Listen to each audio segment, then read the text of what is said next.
Hello, everybody.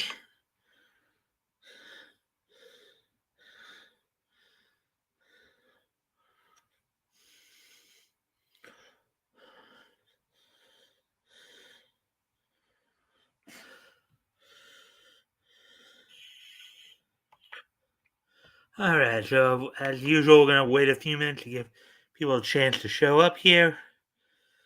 How's everybody doing?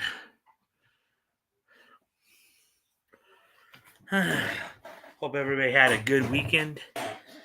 Um, Good relaxing weekend as we get back into swing of things in the week here.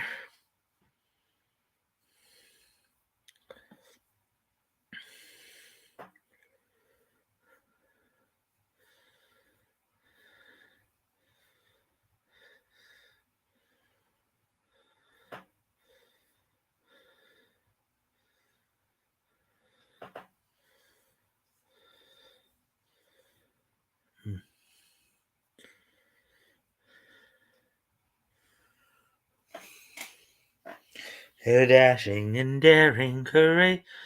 Hello, we have a second person in here. Hello. Hope your Hope your weekend went well.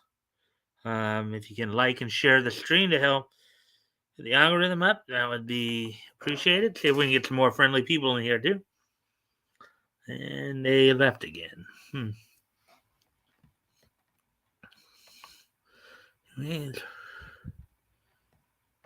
Just, let's see.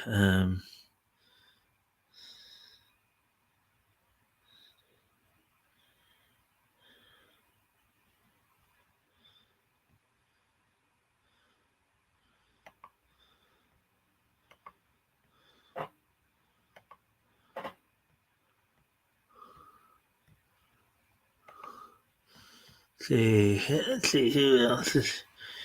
I'm still the only one here at the moment. Waiting on some more people to show up.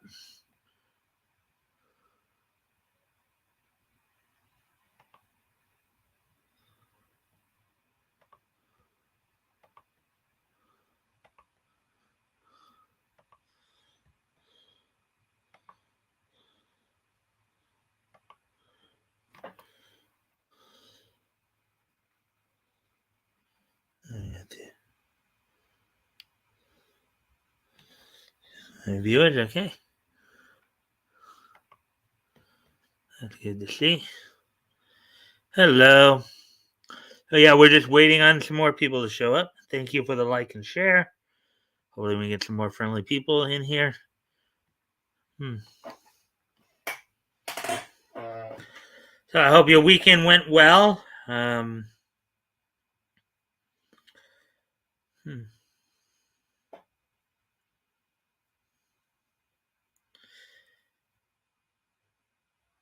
I know. Let's see. What can we do? All right. So, anyways, as I said, we're just waiting for some more people to show up. Give them a chance to get in here.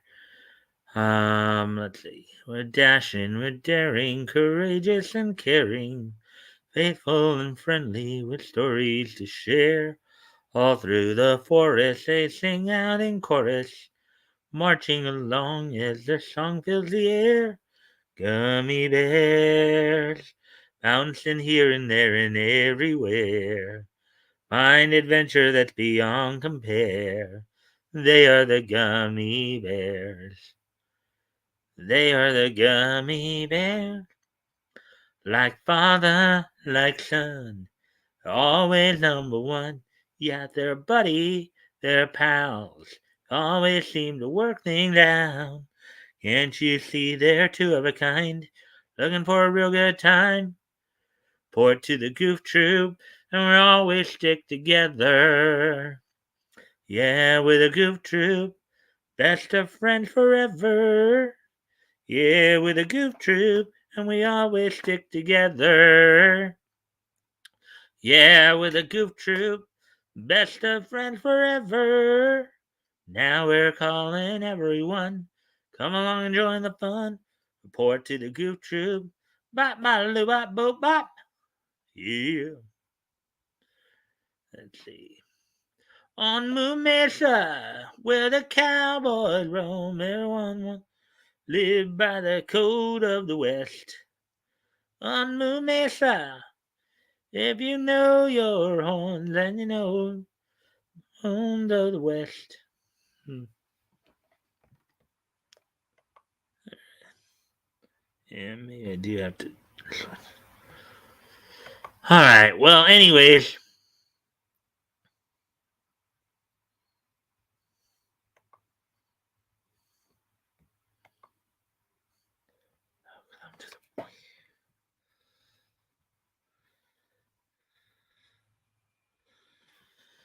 All right. So.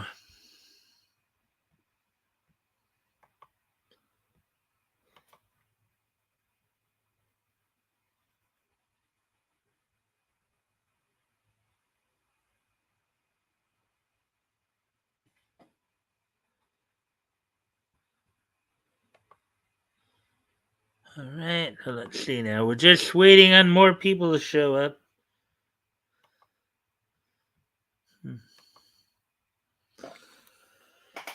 All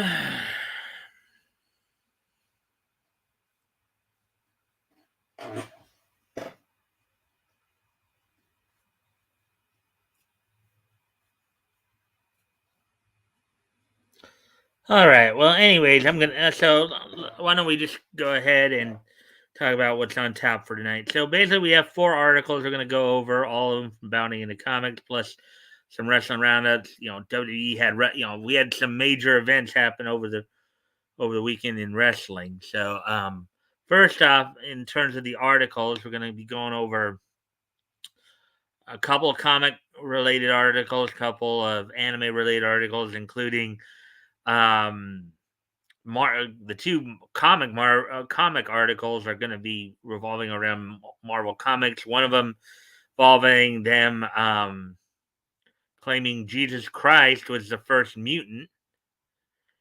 Go over that one, and I'll give some commentary on that. And then also Marvel censoring King Conan over Native American issues.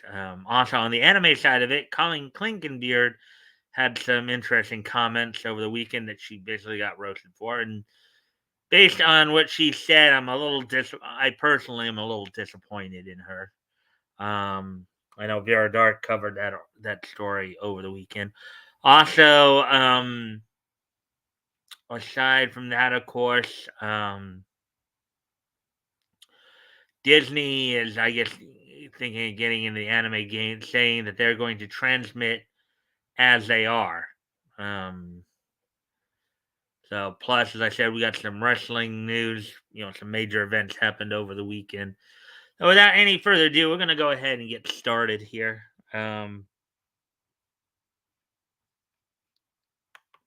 Let's get into the first article.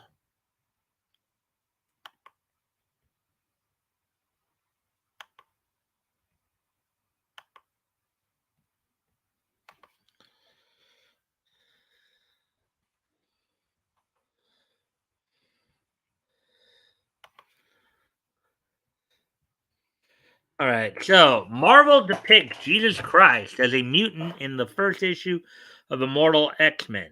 Article by Spencer McCooley, published March 31st, which was last Thursday.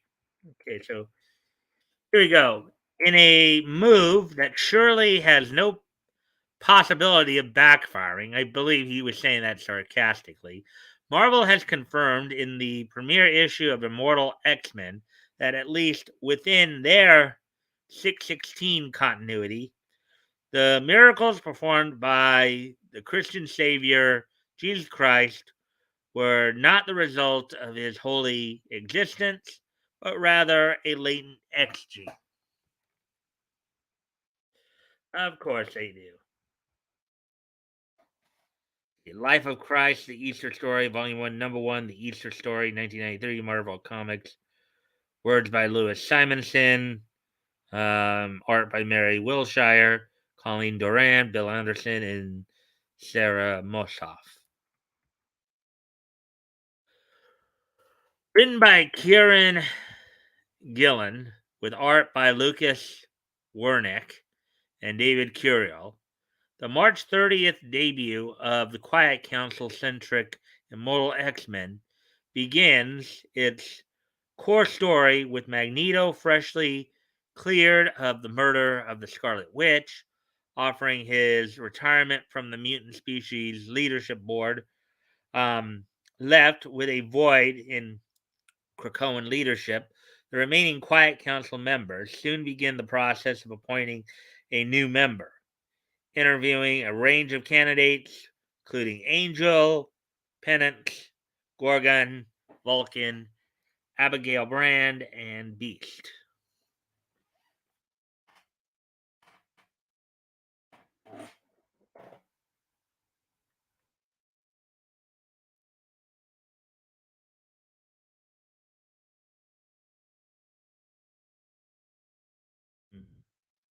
However, after conducting interviews with these mutants, the Quiet Council finds themselves unable to reach any sort of consensus as to who should replace Magneto. Amidst these interviews, Quiet Council member and Omega level former X Men foe Exodus, himself regularly established to be a devout follower of Christian faith, makes his way to Krakoa's Arbor Magna, seeking out Hope Summers for the for an audience as she plays her part in the island's resurrection protocols. Left hand. Taking her aside, Exodus explains to her that, quote, I am a mutant of faith. I have that faith in you, and you cannot prevent that. Oh, that's comforting to hear, isn't it? That's something that like an obsessed stalker might say, right? Uh, quote, your coming rekindled the fecundity of mutants, unquote. He continued, quote, the Holy Spirit came from you. So they're already being sacrilegious here. It's not Jesus Christ who it was endowed with the Holy Spirit. It's Hope Summers here. I know there are a lot of Christians who'd have a major problem with this. Have a major problem with this, say the least. Um, Anyways,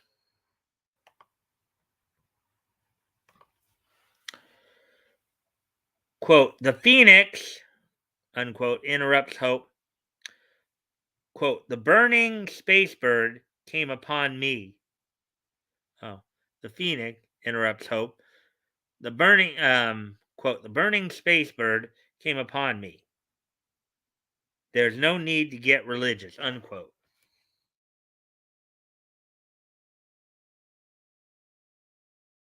At this point, making reference to her work with the resurrection protocols, Exodus turns to Hope and attempts to persuade her to his side by comparing her abilities to the three resurrections of the son of the widow Nain, Jairus' daughter, and Lazarus, performed by Jesus Christ and recorded in the Bible. Quote, the Nazarene mutant inspired a church among the humans by raising a couple from the dead, unquote, he asserts. Quote, I just watched you beat that in the last 5 minutes, unquote. Uh-huh. Yeah. Like you're gonna have it's okay to mock Christianity, but not any other religion. I know that's quote. And now, unquote, he continues, quote, you have given us an actual heaven, unquote. Nothing that, quote, they don't like using that word, unquote, Hope responds. Noting that they don't like using that word, quote unquote, Hope responds. Quote, the waiting room is just a backup. So is that her way of saying that's purgatory? The waiting room supposed to be purgatory?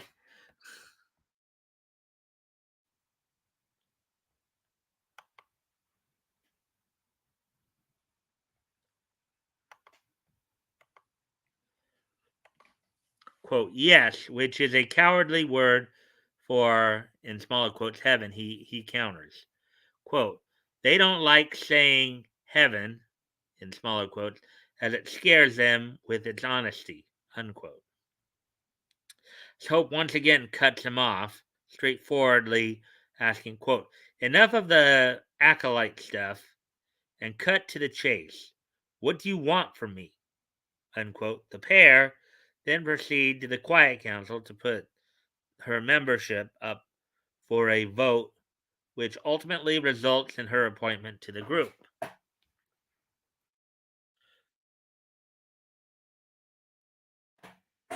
What do you make of Marvel's take on Jesus of Nazareth? Let us know your thoughts on. Yeah, I know that there's a lot of criticism out there. This is gonna come off as sacrilegious. I know Yellow Flash talked about how how a lot of these lefties, it's okay to mock Christ and go after Christians, but it's not. But if they did the same thing to, let's say, like Muhammad, or one of another culture, or one of the gods from any number of other cultures, it would they would be it would be like they'd be hell to pay. Anyways, I gotta step away from the camera for a moment. I'll be right back.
And I'm back. Anyways, getting ready to move on to the next article here.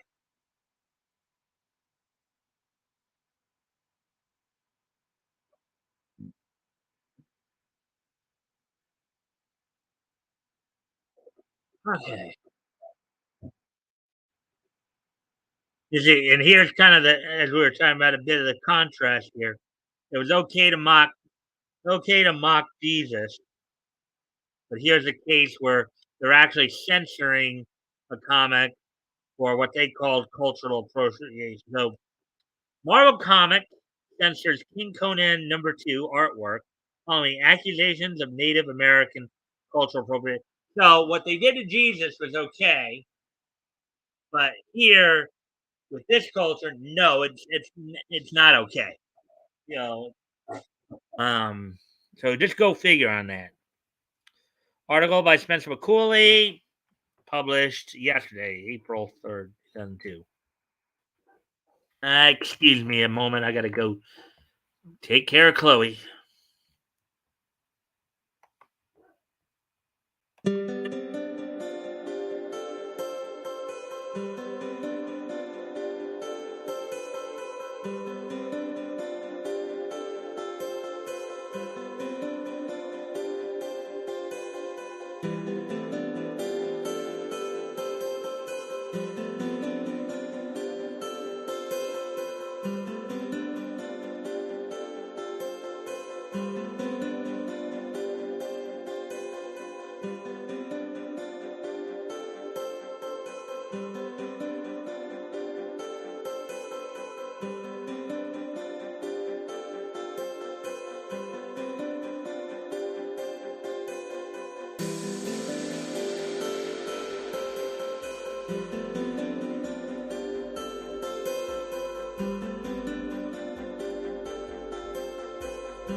Oh, we have some comments here now. Okay. Hey, RJ. They they turned on Native they turned on Native American warrior princess into a clown. Um, that's much more respectful. Yeah, yeah. And it's kind of interesting. We're going through these two articles. Um, so anyway, let's get to this article here. In light of the backlash to a newly introduced King Conan character sharing the same name as the historical Pocahontas' private moniker, and her sporting a scantily clad appearance, Marvel has officially edited the Jason Aaron creation's first in comic fiction, altering her wardrobe in an attempt to both distance her from Native American cultures and desexualize her appearance. So the double whammy for the woke, right? Yeah, desexualizing and trying to get her away from any kind of cultural appropriation.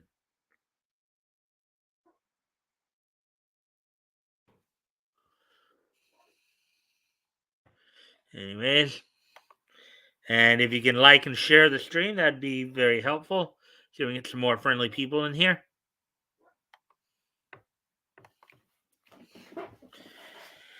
Introduced by Aaron and artist Mahmoud Asrar in February 16th, King Conan Volume 2, Number 2, controversial character in question first made herself known to readers on the final page of the issue watching the titular barbarian from a mountaintop as she finds herself intrigued by the possibility that he may survive a night amongst the undead legions that inhabit her island home, the Golden Ruin.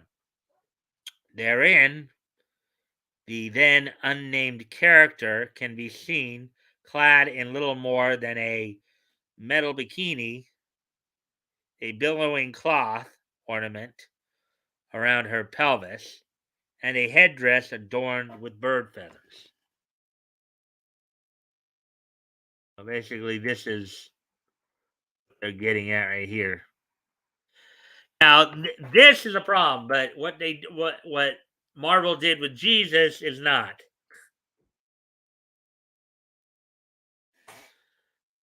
The hypocrisy right there.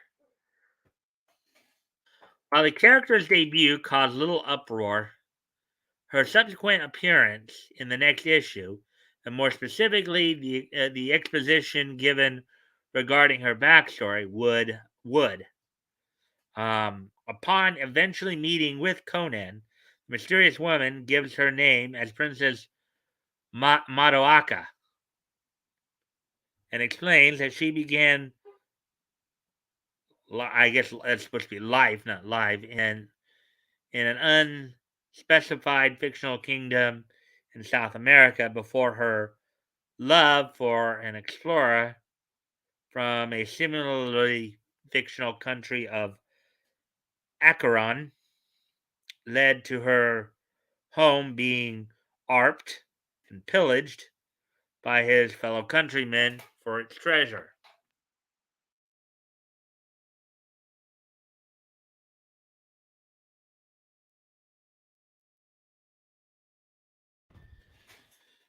And Last Stand at the Edge of the World, Part 3, The Princess of Golden Rune.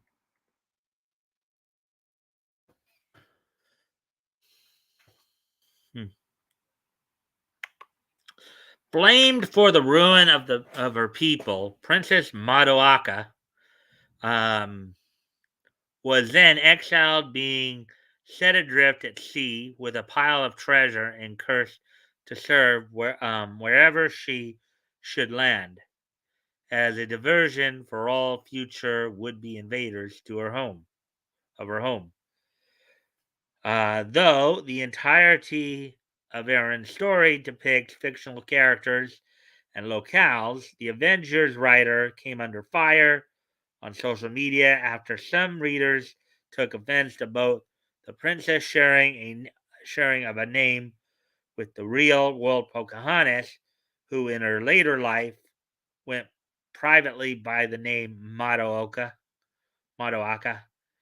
and her depiction as the victim of white explorers.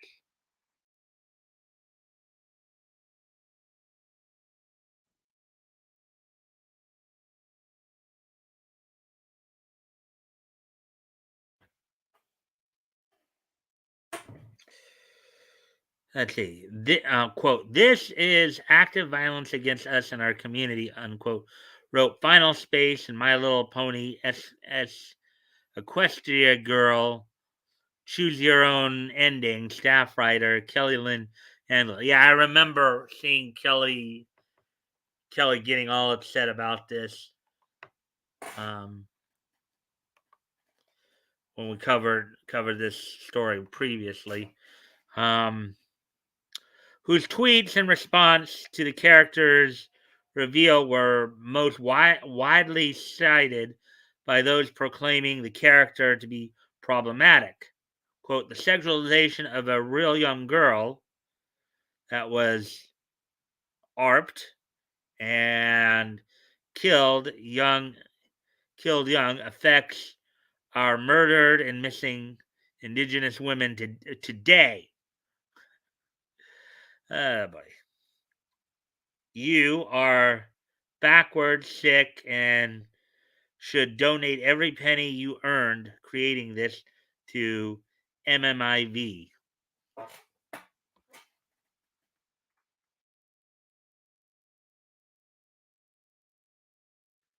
Eventually, said backlash would lead to Aaron would lead Aaron to issue an apology, which was a mistake on his part. These are fictional characters, after all. Writing in a March 2nd statement to Bleeding Cool's Rich Johnston, quote, I made the ill-considered decision to give a character the name of Madoaka, a name most closely associated with a real-life Native American figure, Pocahontas. Quote, this new character is a supernatural 1,000-year-old princess of a cursed island within a world of pastiche and dark fantasy and was never intended to be based on anyone from history. Unquote. Well, then there was no need for you to apologize. There was no need for you to apologize then. You weren't depicting a real world person, nor were you, justifying bad behavior there.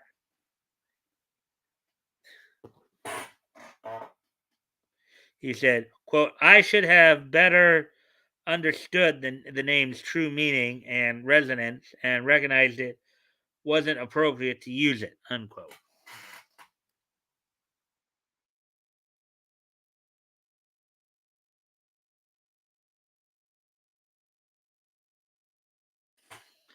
Quote, I understand the outrage expressed by those who hold the true Madoaka's legacy dear.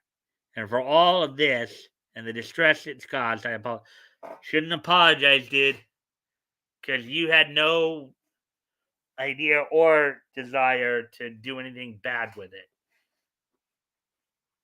You know, no name is, aside from Yahweh, no name is sacrosanct. Okay.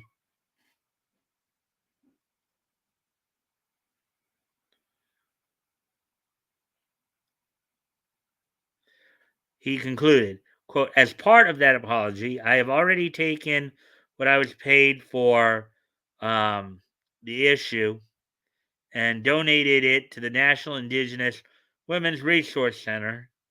The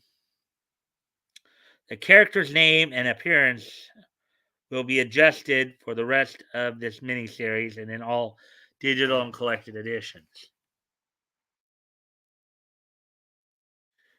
And this is them bending the knee because somebody cried foul. Let's see.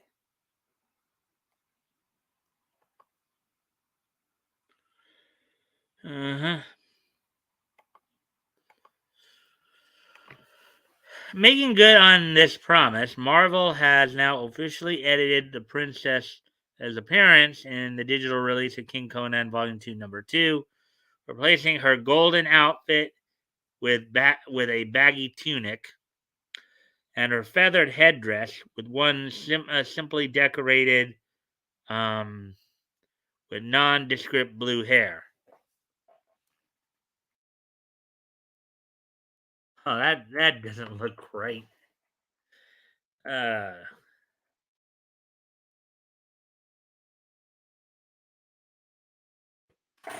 as of writing, it is unknown what the princess' new name will be, as Marvel has yet to update their digital release for King Conan Volume 2, Number 3. What do you make of the edit, the King Conan's artwork? Let us know your. Yeah, I don't think they should have done it. Should have just let it go. Just because one woman decided to cry foul.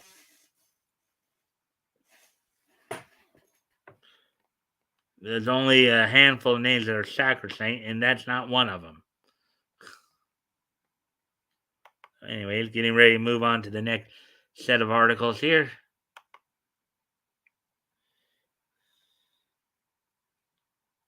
Possibility. Chances are. Right, so anyways, we got a second person back. And if you haven't already, if you can go ahead and like and share the stream and see if we can get to more friendly people here, that'd be appreciated. And as always, feel free to comment if anything here grabs your attention.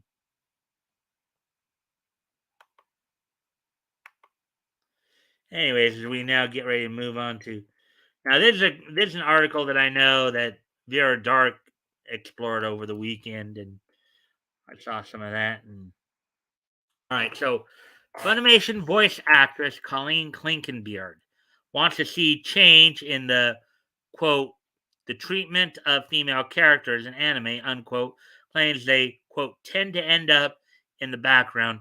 Now that's kind of disingenuous considering some of the characters she has actually played. She's actually played some pretty strong female characters. Of course, come to mind Yuko Ichihara from Holic, Urza Scarlet Fairy Tale, um, Riza Hawkeye from Full Metal Alchemist. These are some pretty strong. Momo from My Hero Academia. These are some pretty strong characters. So this whole thing of they tend to be end up in the background is just kind of ridiculous. And it is kind of disappointing to see Colleen going down this road. Anyways, article by Spencer McCauley published this past Friday. Now, Colleen was one of the ones who didn't jump on Dick when all the accusations came out. And from everything I'd seen, she still continued to follow him on Twitter. So to see this is a little disappointing. Veteran voice actor Colleen Klinkenbeard, known for her dub roles as Agent Mai in Dragon Ball Super, Monkey D. Luffy in One Piece, Momo Yaoyorozu in My Hero Academia, recently shared her hopes that, quote, treatment of female characters in anime of all genres, quote, improves as she believes they, quote, tend to end up in the background, waiting to be rescued or fixed in some way. Again, not true. That is quite a disingenuous statement right there. So, does she actually believe that that's what's going on with Urza Scarlet or Yuko Ichihara?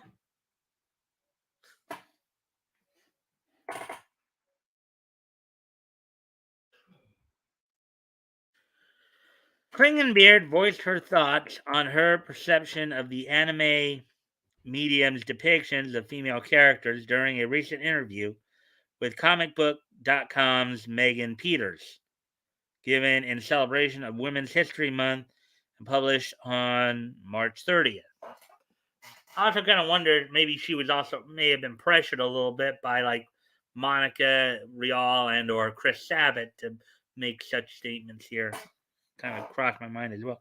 Asked by Peters if she thought that quote anime does a better job catering to the demographic of women than say television stateside, and if so, quote how unquote.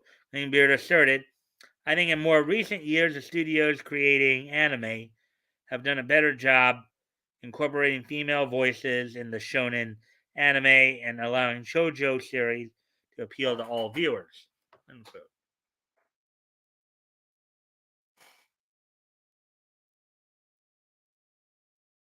There's Momo right there from My Hero Academia. Quote, that should be the direction we're aiming for, I think, unquote, she said. Quote, not male anime, in small quote, and female anime. Well, that's what shonen and it's kind of what shonen and shojo are. Shonen are geared more towards guys, and shojo are geared more towards girls. But anime with different flavors for every palate.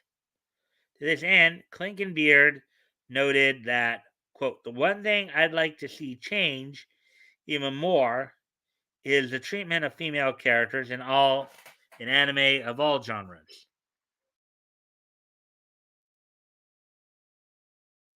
There's her as Mai, Agent Mai, in Dragon Ball Super episode 49. Quote, female characters are too often driven by their desire to appeal to men or support men, and too infrequently by their own motives and storylines. Unquote. Um, hey, what about Urza Scarlet? You think that's the case? Uh Urza's her own woman there, little missy. She accused dismissing such iconic creations as Black Lagoon's Revy, mm-hmm, Neon Genesis Evangelion's Masato Katsuragi, particularly in the rebuilds, you know, and Fooly Cooley's Haruka Haruhara, all of which were made well before the current era of discourse. Quote, they also tend to end up in the background waiting to be rescued or fixed in some way. Again, not true. And they just made some more good examples there. There's also Major Motoko um, um, Kusuragi in Ghost in the Shell. There's some other strong women characters in anime.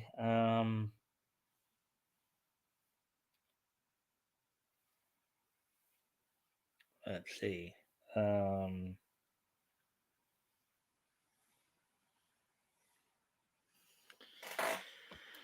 all right. Well, can't think of any more at the moment, but Beard continued, quote, I'd like to see more strength in the female characters we see in anime, so both girls and boys watching anime as they grow up can find things to admire in those characters, rather than looking to the male leads for inspiration.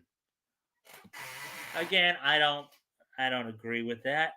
I think there are a lot of female characters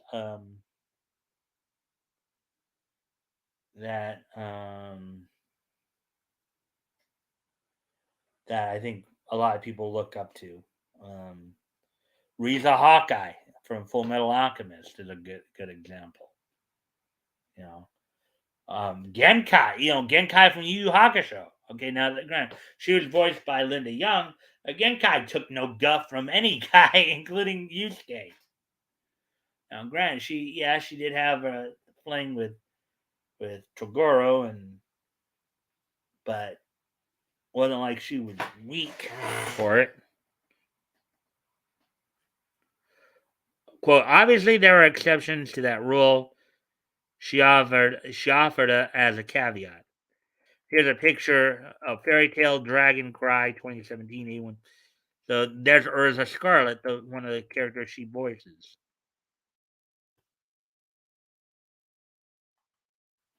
We actually got some. Hey, Woody. Unfortunately, women characters are not often enough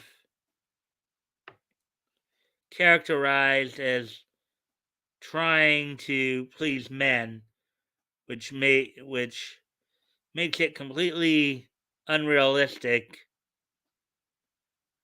which makes us hate those stupid bleep comics which try to present. Yeah, I get you the point you're making there, Woody.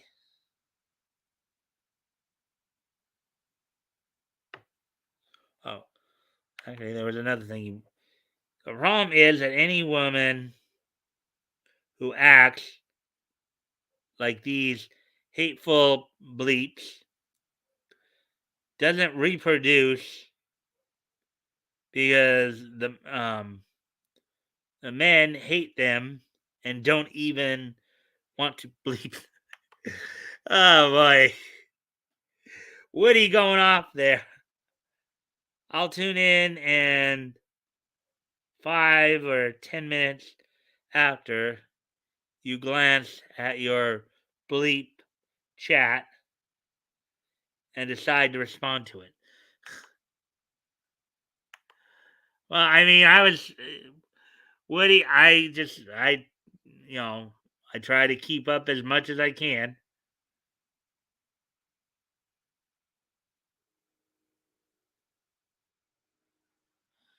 Hmm. Anyways,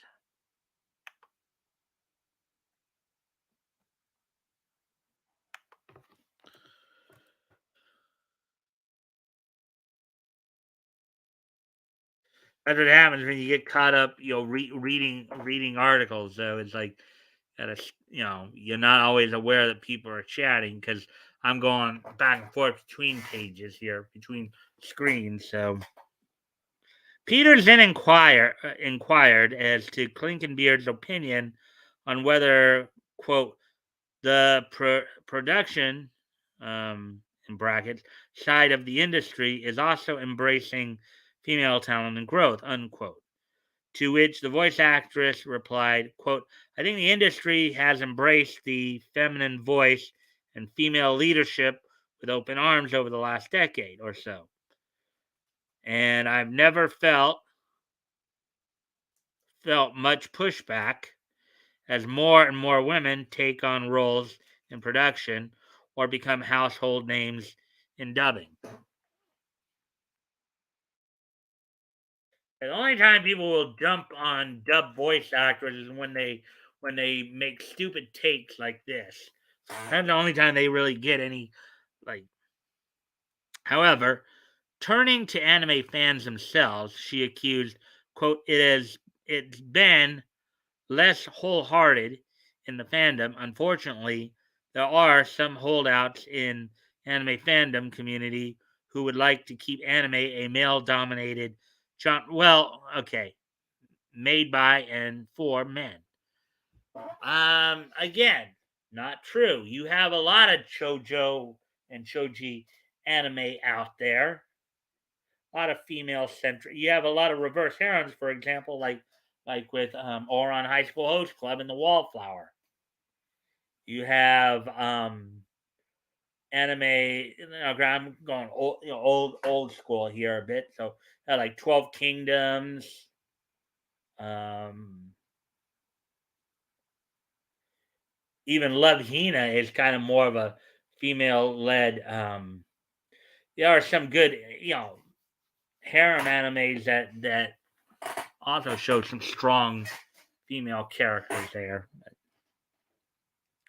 Quote, I find it's often the male voice actors, directors, producers, writers who push back and make way for the women they work with, unquote, she said. Quote, we have some amazing advocates among our coworkers and castmates. Hopefully, as the mindset grows, it will start to flow into social consciousness and become a way of life rather than a topic for debate. Well, okay. First off, here's what you got to understand too, Miss Colleen. Okay, you guys are dubbing Japanese anime. Okay, whatever they feel like creating, they're gonna create, no matter what you. And a lot of Japanese creators have pushed back on the whole, the woke push, the woke revolution. A lot of Japanese animators and mangaka and all that have said, no, we're writing this for our people. They like what we do. That's why our mangas are outselling Western comics. That's why anime is the thing to go to as opposed to American stuff. People would rather watch something that was done by Kyo Animation or what have you than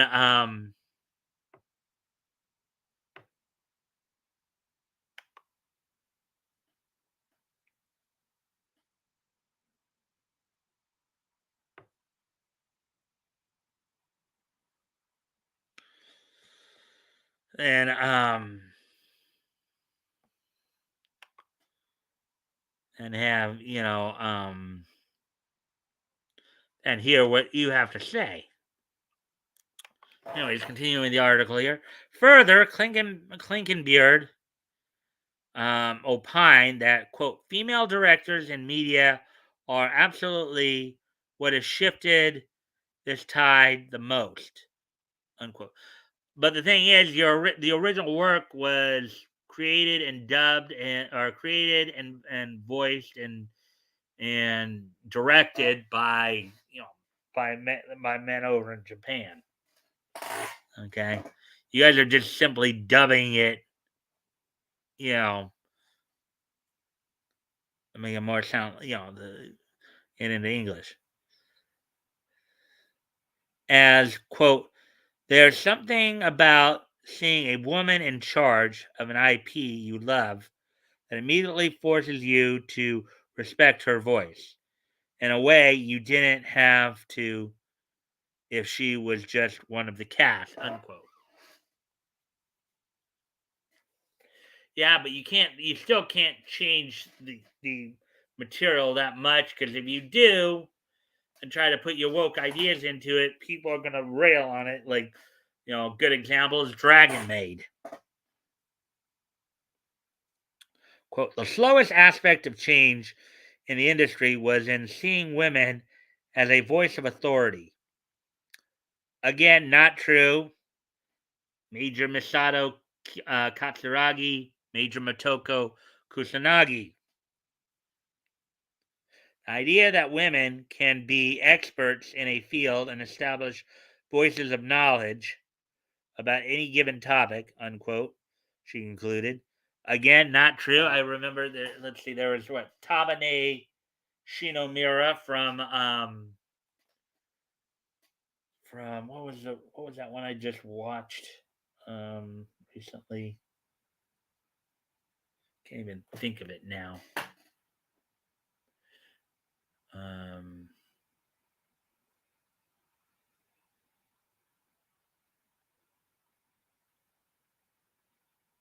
had 2 seasons too, but I can't even think of it now. It's just one that I just recently watched too. Um, but anyways,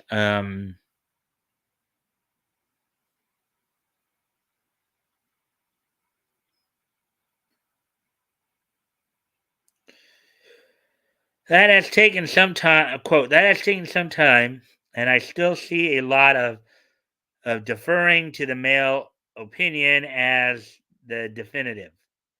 Directors like Mary Elizabeth McGuinn, Wendy Lee, and film directors like Catherine Bigelow and Patty Jenkins have paved the way for change. Unquote. Yeah, but they still stayed within the continuity of the shows that they were direct. At least I believe Mary and Wendy have. They haven't and I know they do have some woke opinions, but when it comes to the material, they haven't sat and tried to indulge, inbred their woke opinions into the products that they're working on. What do you make of Klinkenbeer's opinions of the currency? Believe she's off, and it's actually very disappointing to see that she's getting involved in all this kind of woke BS.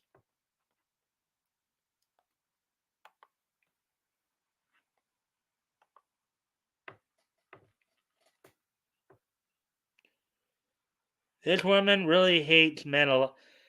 I don't know if that. I mean, I know she's married, Woody. I don't know if she hates men.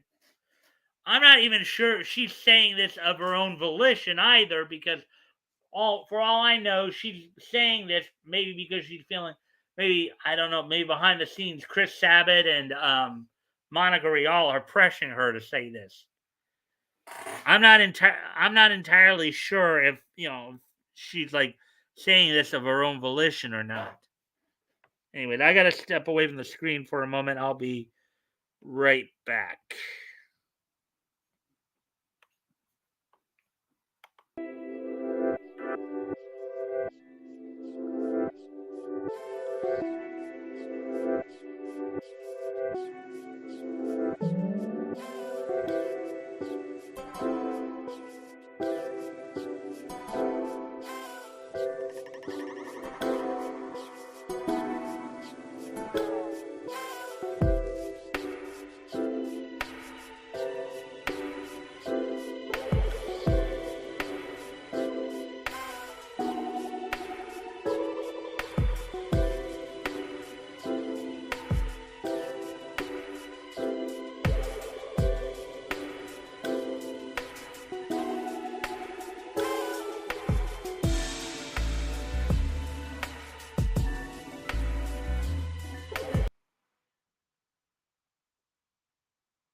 It's funny watching people preach hate, hate, hate, hate, hate, hate, and pretend somehow actually think they're preaching love, but they are men haters, feminists, or men haters here and some. Yeah, Colleen, I don't know.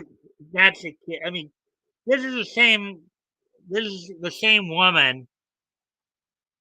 I don't know if you remember seeing the There's a video where she's talking about how Chris Sabat was making some weird noises during one of her recording sessions where she was like talking about, they were making like they were trying to make sounds of like, uh, bed springs, pumping up and down kind of thing. It's really cool how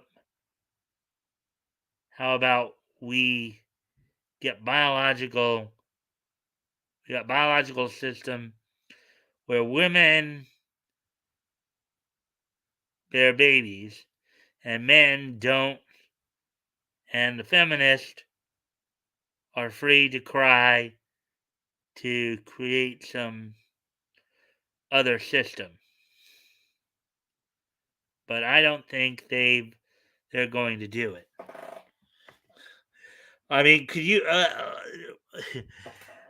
you know something? What do you think would happen if you were to round up, let's say, all the gay men and put them on one island, round up all the lesbian women, put them on another island? What do you think would happen? You know, they'd probably end up dying off in 20 years or so.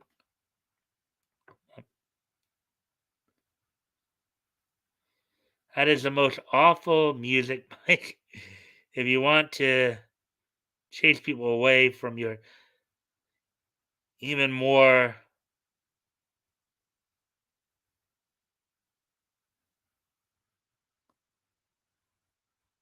all the time. Whoa, Woody, what's going on with you, man?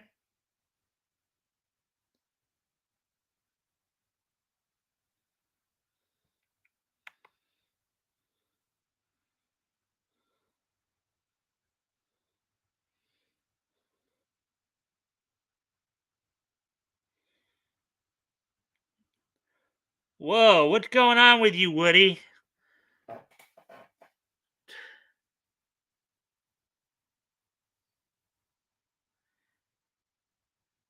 That's kind of a change in attitude from you.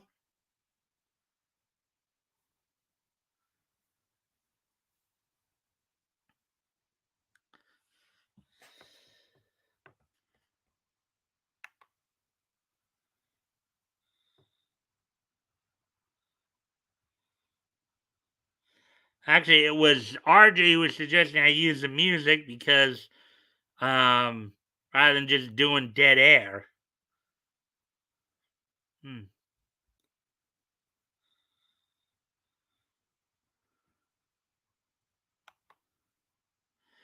Anyways,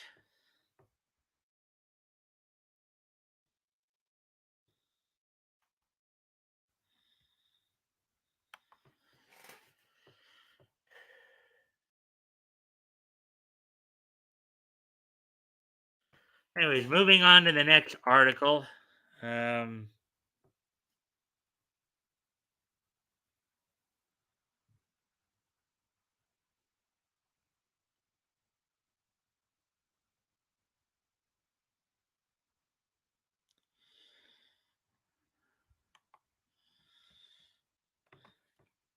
Disney says anime is a focus area, claims they will transmit them overseas just the way they are, unquote.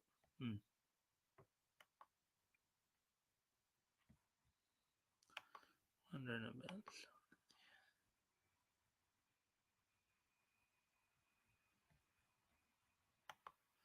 Just checking something real quick here.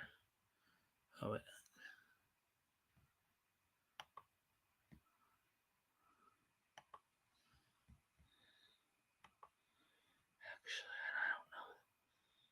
Being drunk.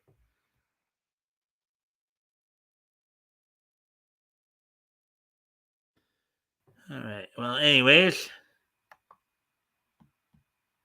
and back to the getting back to the article here. He's redacting a lot of the.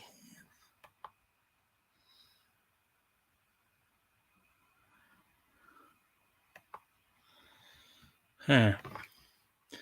Disney says anime. Okay, so we already read that by Spencer McCauley, published yesterday.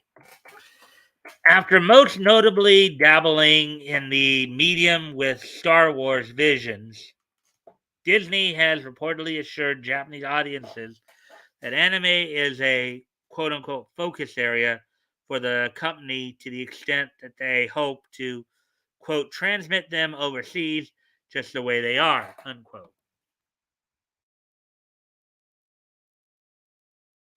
As reported by Anime News Network, the House of Mouse held a seminar at the recent Anime Japan Consumer Expo to provide industry attendees with insight into their business plans regarding the now more popular than ever Japanese medium. Following a brief interview of overview of Disney Plus operations, market share, and plans for the future given by Executive Director of Original Content Gaku Narita, Head of Animation Takuto Yawata, took the stage to address, took to the stage to address the company's specific plans for expanding their library of anime offerings. Marvel, Disc Wars, Avengers Episode 1, The Mightiest of Heroes. Stating to attendees that anime was, quote unquote, a focus area for the country, Yawata then asserted that while Disney wanted to diversify their content, they did not want to do so at the expense of the creator's vision. Quote, we deeply respect the works of Japanese creators, and we will transmit them overseas just the way they are, unquote, Yawata promised.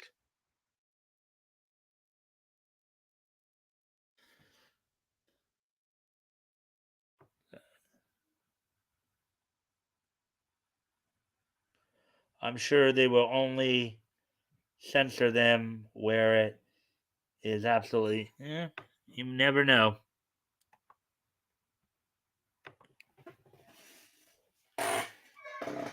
Providing a rundown of the upcoming anime titles confirmed to be headed to the Japanese edition of the Disney streaming service, including Tatami Time, Machine Blues, Black Rock Shooter, Dawnfall, Summertime, Rendering, and Dane Dance Danseur. Iwata heralded the aforementioned Star Wars Visions and Disney Twisted Wonderland, a Disney villains centric gotcha mobile game illustrated by Black Butler mangaka Yana Tobosa. Now, mangaka means basically creator, manga creator, as proud examples of the possibilities offered to the company medium. All right, things are getting pretty dark in here, so I'll be right back. Let's try a slightly different one then, since you didn't like the lo-fi. Try that one. Better? Be right back.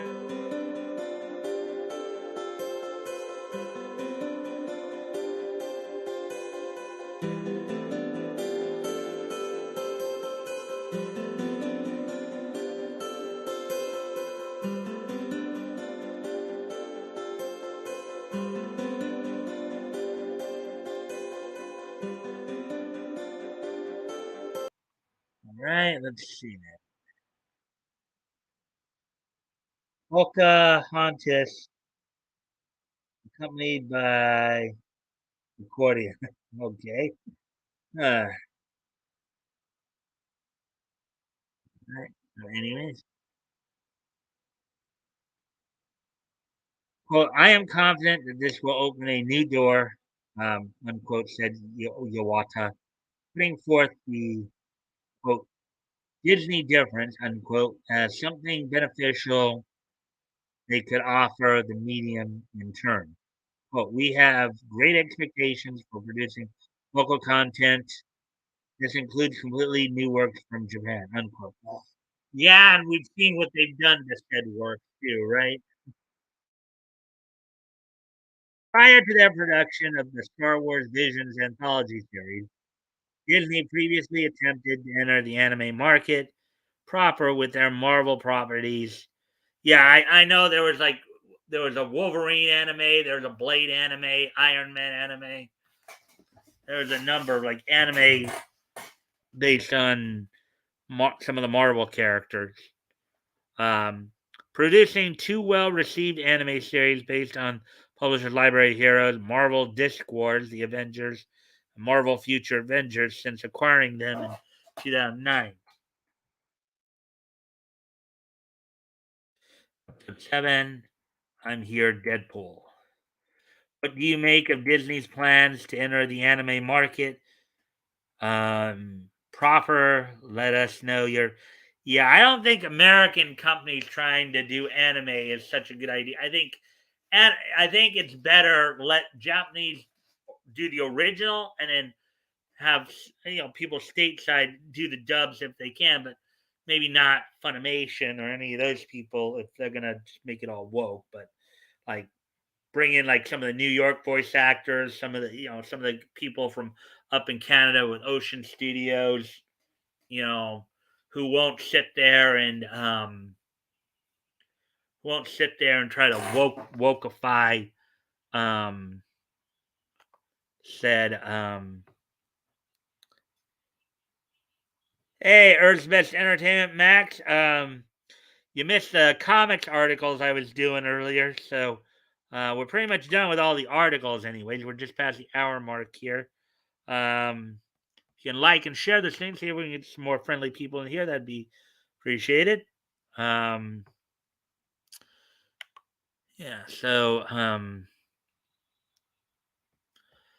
yeah, so anyways, so we're done with the articles now. Um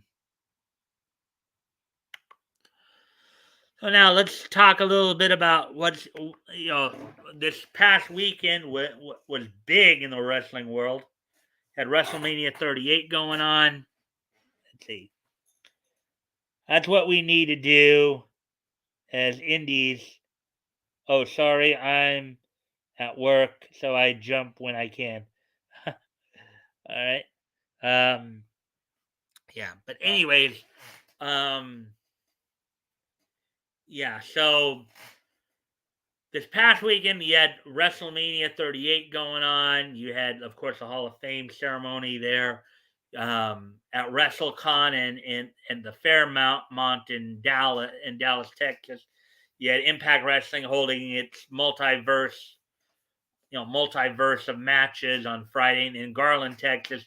Ring of Honor had its Ring of Honor Supercard um, 15 there. So going over what's all happened, of course, at the Super Card of Honor, you had Jonathan Gresham becoming the undisputed ROH World Heavyweight Champion, defeating Bandito, who had Chavo Guerrero Jr. in his corner.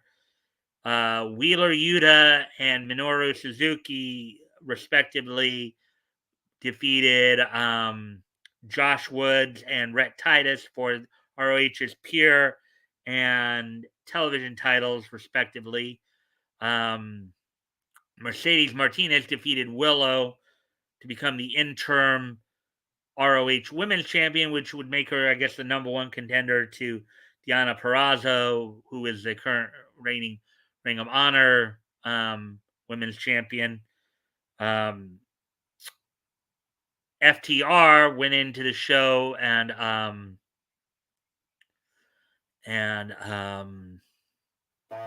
and defeated the Briscoe brothers for the ROH side. I believe that the reason they defeated the Briscoe brothers is because AEW was not going to be able to sign the Briscoe brothers to AEW because the higher ups didn't want them there. You know, them boys, even though we're talking about the Briscoes who a couple weeks prior to this had a very good weekend in which they won the Crockett Cup. They become a top contender to Lava Rebellion and for the NWA World Tag Team titles. But this weekend, not so good as they lost the ROH titles to FTR. As Ring of Honor, of course, will now be affiliated with AEW. And of course, Samoa Joe made his return to Ring of Honor and also signed with All Elite. You know, they said Samoa Joe is All Elite now. So we'll probably be seeing him on Dynamite and Rampage soon as well. Also, the multiverse of matches. As I mentioned earlier, Briscoe brothers were involved in that. In the main event, they lost to the Good Brothers, the most recently former Impact Wrestling tag team champions. Also on the card, you saw Josh Alexander and Jonah defeat Moose and PCO, Pierre Carl Roulette. Many of you would remember PCO as Quebecer Pierre from back in the days of WWE, WWF. Let's see. Also, in getting a little bit of vengeance for lose for for the loss a couple weeks ago, Nick Aldis with his wife Mickey James defeated NWA World Heavyweight and Digital Media Champion Matt Cardona and his wife Chelsea Green in a mixed tag team match. On there, the show opened up with an X Division Ultimate X match, 6-way match in which Trey Miguel retained his title there. And then also happening on Friday night was the Hall of Fame, WWE Hall of Fame ceremony in which the Undertaker, um, Sharmell, I believe Vader posthumously, and the Steiner brothers were all inducted into the WWE Hall of Fame. Then, as we get to the rest of the weekend, WrestleMania, of course, Saturday saw the debut, or not the debut, but the return of Cody Rhodes to the WWE, in which he defeated Seth Rollins in a one-on-one match. Also,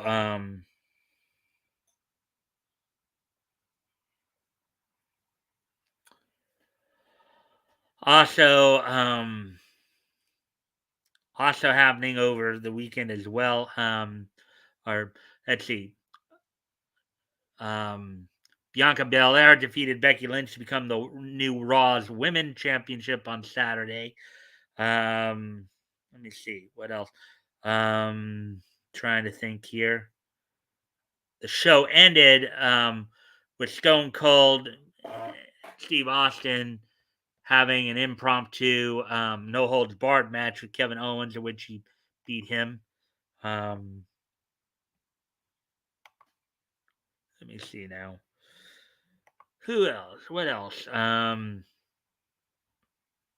then on Sunday, yesterday, of course, Roman Reigns defeated Brock Lesnar to become the undisputed heavyweight champion, and there may be, and Roman Reigns may have injured himself at the show as well. You had Sasha Banks and Naomi becoming the new SmackDown Women's Tag Team Champions. RK Bro retained the Raw's Tag Team Champion.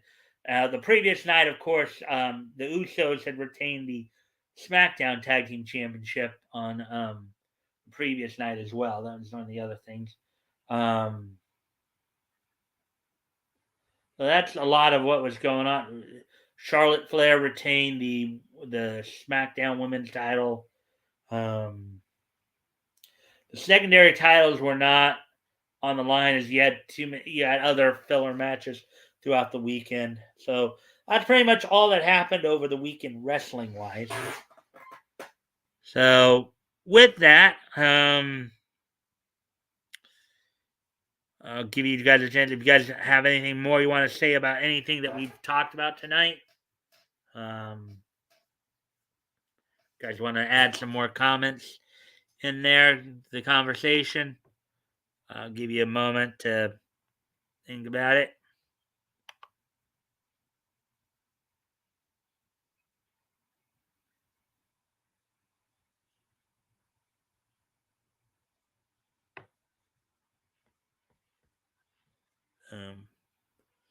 Anyways, I hope everybody's been having a good time with the content tonight. Hmm.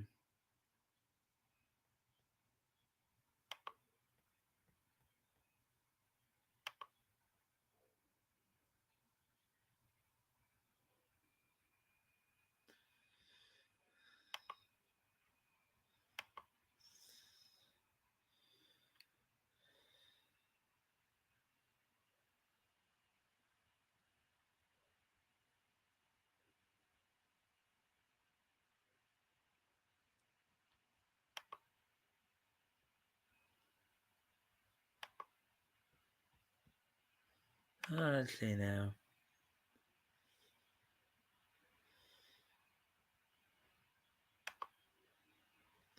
Another one. 1997.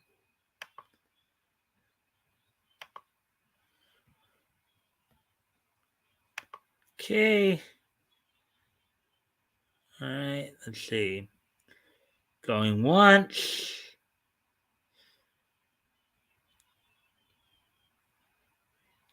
Going twice.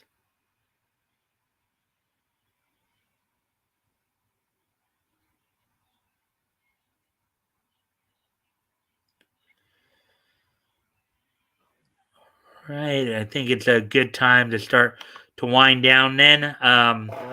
So today being Monday, April the 4th, 2022, let's take a look back at this day in Nietzsche history. History!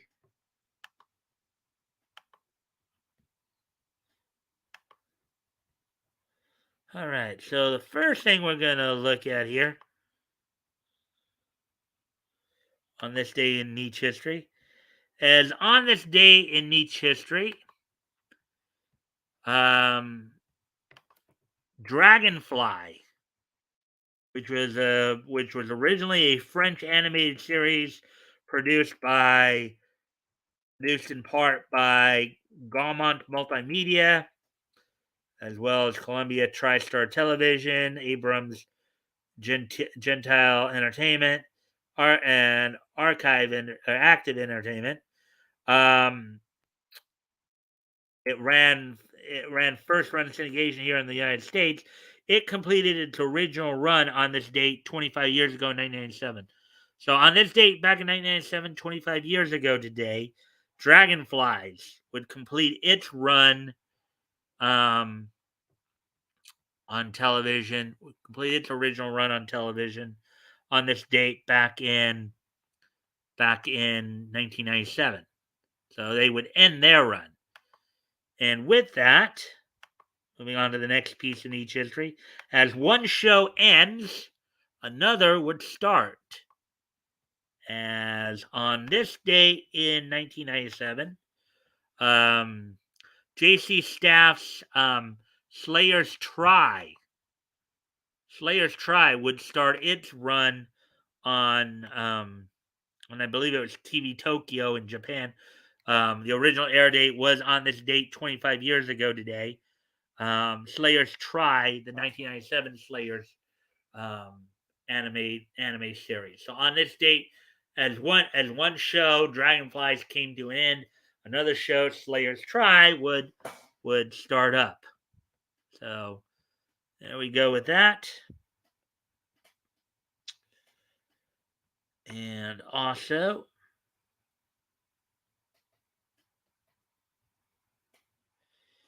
And also, as we are, okay, also, and our last piece of niche history tonight.